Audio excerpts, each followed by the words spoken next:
Hi folks, it's Evo here from Thundermist Lure Company.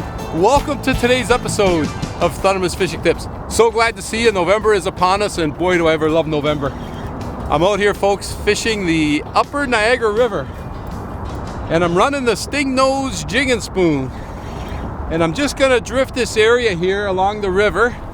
And I'm gonna see, folks, what we could hook into, because this time of year you can get bass, you get walleye, you get trout, so it's very, very exciting. And of course, the Stingnose is a generic jigging spoon, so it'll catch a variety of fish. And folks, it looks like I've got myself a nice Niagara River walleye right there. There we go, in the bag. That's a great start, folks, right there. A nice, healthy Niagara River walleye. Okay, gave me a nice little bite. I'm just fishing in, it's 20, he came out of 22 feet of water. You can see I'm running the silver. That's the 3/4 ounce Stingnose. I might go a little heavier depending on the current, but right now the current seems to be pretty good. And that's a nice little start right there to our day, folks. That's a nice chunky walleye. Okay, like I say, you never know what you're gonna catch this time of year. Get in the bass, get in the trout, get in the walleye. But that's a good start. I don't even have water in my live well yet. We're gonna get that water in there right now. I'm excited to get my line back in there again. Let's fill that up. Okay, and basically, I'm just gonna bounce this along the bottom as we drift along this current and see if I could trigger another bite. So, looks like there's some walleye here, but are there bass, are there trout? We shall see. So I'm on the bottom there, and now I'm just gonna, that's it. Drift along. I got my electric motor in. If the current or the wind takes us in too tight, I'll just bump us out a little bit. And I'm gonna stay in this 20-foot range and see if I could hook into some more fish. So glad you could join me, folks, so stay tuned. That's another hit. Oh, I stand corrected. That last fish, folks, was on a 1/2 ounce Stingnose. Oh, and I just lost this one, and I just switched up. I just switched up to a 3/4 ounce instead, and I went with the gold. And I'm casting it out, and I just hooked into a fish and just lost him.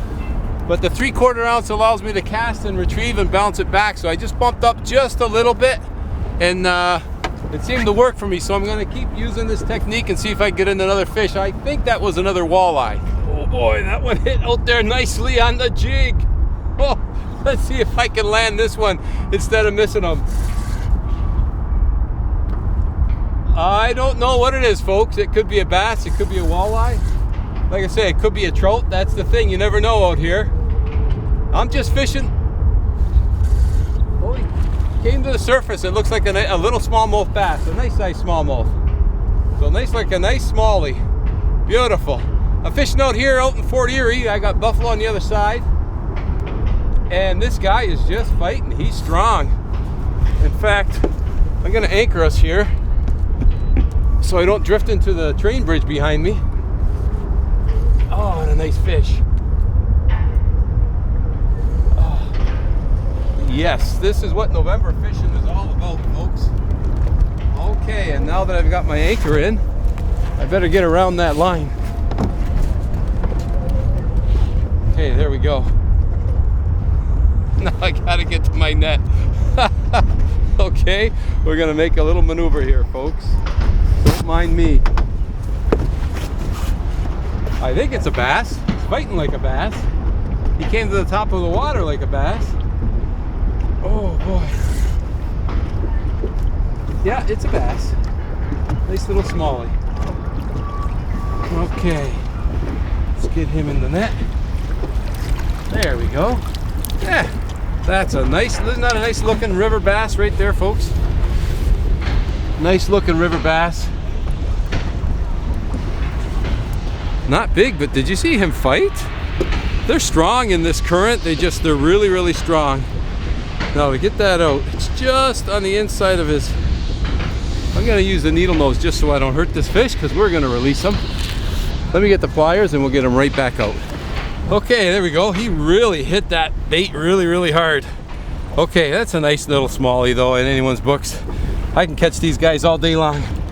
All right, see you later, Mr. Bass. So that's the thing, folks. November fishing. If you have a boat and you want to get out and fish November, by all means, please do. But do me a favor, just check your boat insurance and make sure that you have coverage, because a lot of insurance companies will have what they call a layup period. And what that means is that you don't have coverage between, say, September and March. So it's always a good idea to take a look and just make sure that you've got insurance. Of course, if you're fishing from boat as a boatless angler, it's never a problem. But if you're going to take your boat out and it's late in the season, just check that policy, make sure you've got some coverage. Oh, and I got myself a snag. All right, I'm going to get myself out of this snag, folks, and I'm going to keep fishing for a little bit yet here. But if you get an opportunity, the month of November, it's always great fishing, and it's nice to be out. It makes your winters a little bit smaller. I'm just going to work myself on the other side of that snag and pop that lure right out. Folks, I want to thank you ever so much for tuning in to today's episode of Thundermist Fishing Tips. And as always, until next time, good luck and good fishing.